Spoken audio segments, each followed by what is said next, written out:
দাবি দাবা উপস্থাপন করব। তারা যদি আমাদের সেই আশ্বস্ততার সাথে আমাদের অঙ্গীকার করেন, তাহলে আমরা আমাদের এই বিক্ষোভ আন্দোলন থেকে সরে দাঁড়াবো।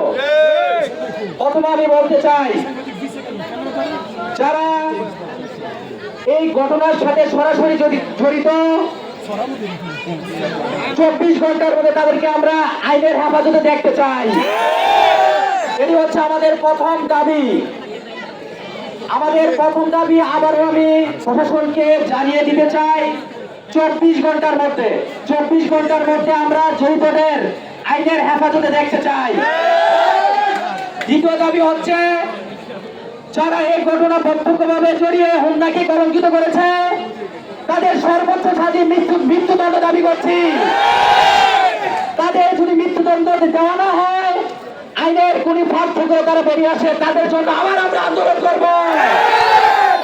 আমাদের তৃতীয় নম্বর দাবি হচ্ছে, যারা এই ঘটনা ঘটিয়েছে তাদেরকে যদি কোনো রাজনৈতিক বিধিক কিংবা প্রশাসন সহযোগিতা করে, তাদেরকে আইনের আওতায় আনতে হবে। অপরাধীর কোনো পরিচয় নাই, তার একটাই অপরাধ, সে অপরাধী।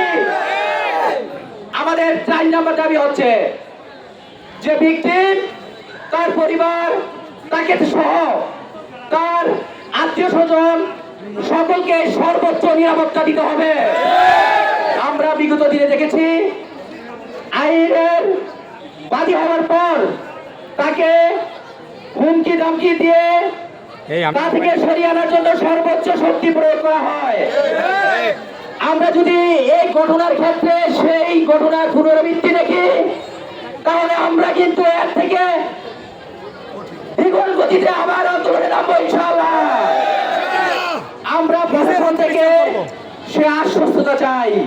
আমরা সে বইয়ের মধ্যে পড়েছি, উদয়ের পথে শুনিকার বাণী, ভয় নাই যার ভয় নাই, নিঃশ্বাসে প্রাণ করিব যে তার ভয় নাই, তার ভয় নাই।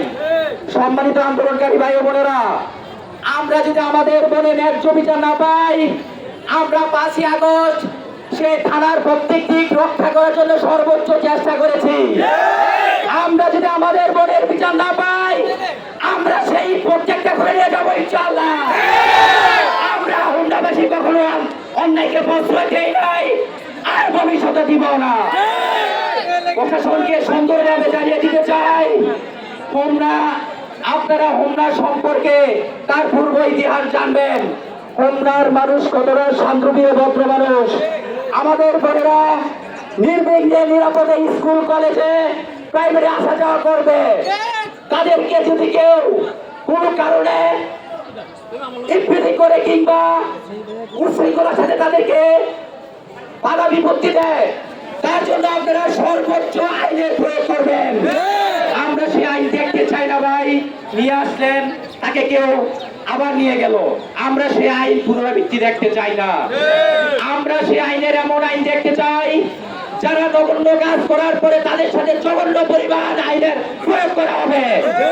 আমরা কোনো অপরাধীকে আমাদের চোখের সামনে দিয়ে ঘুরবে, আপনাদের থেকে পারমিশন নিয়ে, আপনাদের থেকে রিপোর্ট নিয়ে, কোর্ট থেকে জামিন নিয়ে, আমরা যদি সে অপরাধীকে সামনে পাই, আমরা যেখানে পাই সেখানে পিটিয়ে হত্যা করব।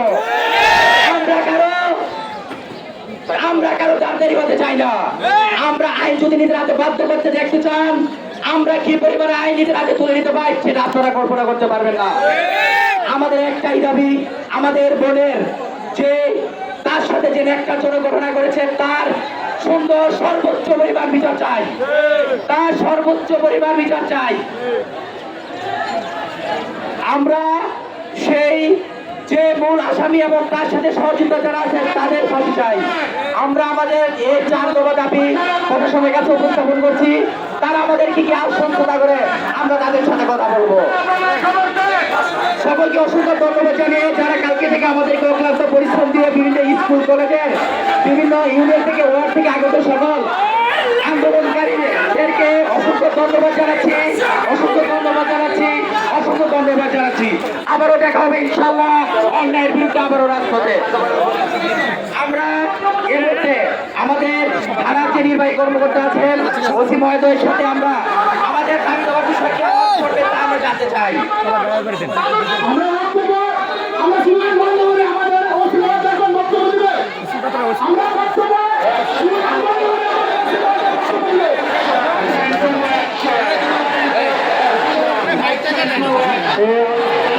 রাষ্ট্রীয় বিনয়কে অনুরোধ করছি আপনারা আগের মতো একটু ধৈর্য ধারণ করুন, একটু পাশে পড়ুন। আমি হোমনা থানার অফিসার ইনচার্জ আপনাদের কাছে বিনয়কে অনুরোধ করছি। আমাদের ভাইয়েরা আমাদের দাবি আজকে আমরা শেষ পর্যন্ত চলে আসছি। যেখানে আমাদের প্রশাসন আমাদেরকে আশ্বস্ত করবে, ওনার হাতে মাইক দেওয়ার পরে কথা বলা আমাদের আমাদের প্রোগ্রামের বাইরে। আমরা এখন কেউ মাইক দিয়ে কথা না বলি, প্রশাসন আমাদের সাথে কথা বলে আমাদেরকে আশ্বস্ত করবে।